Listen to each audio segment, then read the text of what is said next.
Hi everyone, this is Dr. Sophia Beach. Welcome to another Tooth Talk Thursdays.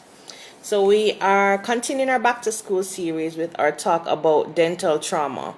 Now, this has got to be one of the most complicated issues to speak on, and I'm really going to try and address it properly, but it's going to really be an oversimplification. All right, so we're going to talk specifically about the most common dental injuries, which would be a broken tooth and a knocked out tooth. So firstly, the most common ages for dental trauma are between 1 and 3. Of course, when the children have just started exploring and they feel like they're Superman, and they jump off beds and they climb up walls and they run into walls and all of these fancy things. The next spike in terms of trauma is between 7 and 12, and we find that boys are twice as likely to have dental trauma than girls, of course, because boys are just more physically active in general. Other things that will predispose you to having dental trauma, apart from being a boy, would be factors like if you have orthodontic issues. So what we call buff teeth, right? Where the teeth stick out a lot more. Whether you have sucked your finger or your face is just like that because of genetics, it does predispose the incisors to being hit out and to being broken more frequently.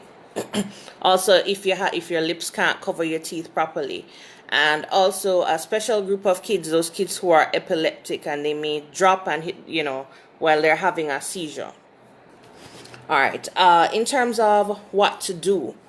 Well, for any physical injury, the first thing you need to make sure of is that there is nothing life-threatening that has happened. So if there's any loss of consciousness or any obvious bleeding from anywhere else, you want to make sure that child gets medical attention immediately. That's the first thing. If the child gets medical attention, right, and also they probably will need to get a tetanus shot if the injury occurred outside. After all of that process has been completed with a medical doctor, then you can seek dental attention.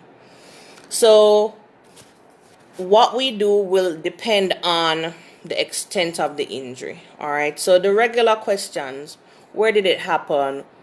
How you manage knock out your teeth? We'll do an examination. We'll do x-rays so that we can have a baseline of what is happening. We'll do special tests on the teeth as well to have baseline records, because one of the things about trauma that people don't realize very often is that, number one, trauma has far-reaching effects. In terms of dental trauma has far-reaching effects. So you could have issues that happen when you were 9 and 10 and they don't manifest until you're like 16 or 20. Right, so it does require close follow-up over time. All right, so let's talk about a broken tooth, and we're going to talk about the adult teeth first. So the central incisors, the upper central incisors, the little bunny rabbit teeth, all right, those are the most frequently broken ones. They come in at around age 6 or 7. Sometimes in the Caribbean, we may see them in younger kids, right? And what we do when the tooth is broken will depend on the extent of the break. So whether the nerve is involved or the nerve is not involved. If the nerve is not involved, then we can do a simple filling, okay? And then you will need to closely monitor that child over time. We'll talk about the monitoring after.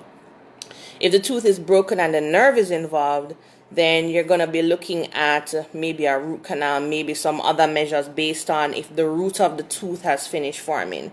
So one of the major issues in children is that some of the times when they get an injury, the tooth may not have finished forming. So if that happens, it makes things a whole lot more complicated, and we will have to do special things to help the root finish forming if we can, to help save the tooth so that we can get to the point of even doing our root canal.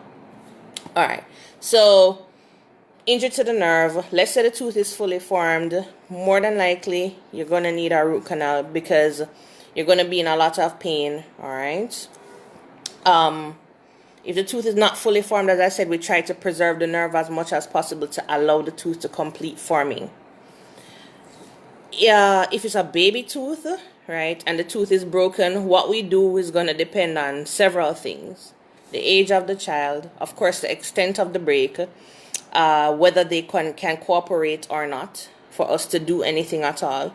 So if it's very minor, it's just a little chip in the enamel, oftentimes I'll tell the parent, hey, just leave that alone. 2-year-old chips their enamel, they're not complaining of anything, it's not a huge break, just leave it alone. Because the truth is, they're not going to sit down for me to put back a fill in there. All right, a lot of times they're not going to do that. All right, so we're going to talk about knocked out teeth now. Remember I said this is a huge oversimplification. All right, so knocked out teeth, or avulse teeth, that's the technical term. What you do is very critical because it will depend on whether the tooth can remain in the mouth or whether the tooth gets eaten away by the cells in the mouth. That's the simplest way I can put it. Alright, so basically within 15 minutes of a tooth being knocked out, it should be replanted. So teachers, if you can be a hero and replant it, then that's great, right? And then send the child to a dentist, that would be good. All right, two other things you want to make sure you don't touch the root of the tooth, and you don't dry the tooth, okay? Because there are live cells on the root and we want to keep them alive. And if you dry the tooth or if you touch the tooth, you're going to disturb those cells on the root. So you either try and replant the tooth. If you're scared to do that, or if the child won't allow you to do that, then you can put it in saliva. Now, you have to think about this, because some people will say, oh, let the child keep it in their mouth. But if the child is young enough, then there's a risk of them aspirating, swallowing, or either swallowing the tooth or having the tooth go down the air passage, which you don't want any at all. So if the child is old enough and you think that you can let them keep it in the cheek, then fine. If the child is young, you can let them spit in a cup, right? And you put the tooth in the saliva. Okay, Patricia, can you send us a private message for that one, please? And I'll respond. Thank you so much. All right, so short of putting it in any form of saliva, you can put it in milk, okay? And it's the best form of milk is milk that has like an ice pack around it, so that the milk is cool. Okay, room temperature milk is not as nice as cool milk.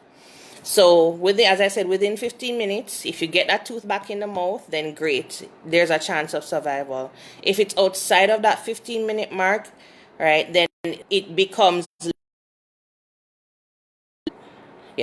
less likely that that tooth will survive in the mouth over time. Also, if the tooth has not finished forming, that will also affect the prognosis, whether the tooth will survive in the mouth over time. All right, so in terms of, we spoke about if the tooth doesn't involve the nerve, we can do, for the avulse teeth or the teeth that have been knocked out, a lot of times we need to follow up with a root canal, okay? So that's one of the things. If the tooth is immature, we have to see how it goes, all right? Some of the times you can do a root canal. Some of the times the root will start to get eaten away. And unfortunately, sometimes the tooth may not be viable, okay? So if the tooth has to go for whatever reason, then we'll have to give the child a denture, because we don't do implants in patients while their jaws are still forming, because the implant is not going to remain in the same position as the jaws grow, okay? So the only option at those young ages would be a denture for them to replace the tooth, which is why it's really critical for us to try and do everything as possible to try and keep the teeth. So let's talk about prevention, okay? Very, very important. So monitoring your kids, especially now they're at home, it's summer, right? They're up to no good. A simple eye on them may help, all right? When your kids go back to school, if they play contact sports, you want to make sure they have a mouth guard. Okay, it's not just for LeBron and all these big sports guys. It's very, very important for little kiddies to have mouth guards, because you can get bounced in the mouth. A lot of people come with injuries from basketball, and they don't realize just how much of a contact sport that is. So a mouth guard is also very helpful. In terms of the follow-up that's needed if you have had a broken tooth or a tooth that's been hit out, Well, obviously you need very close follow-up if it's been hit out. But some people, when the tooth is just broken and we just do a filling, then they don't see the need for further follow-up. And it's still very important because once a tooth is traumatized, over time the nerve can die. So we need to do careful monitoring. So one of the things I'll tell parents to watch out for, pain, swelling, discoloration. Okay, those are the signs that something is going wrong.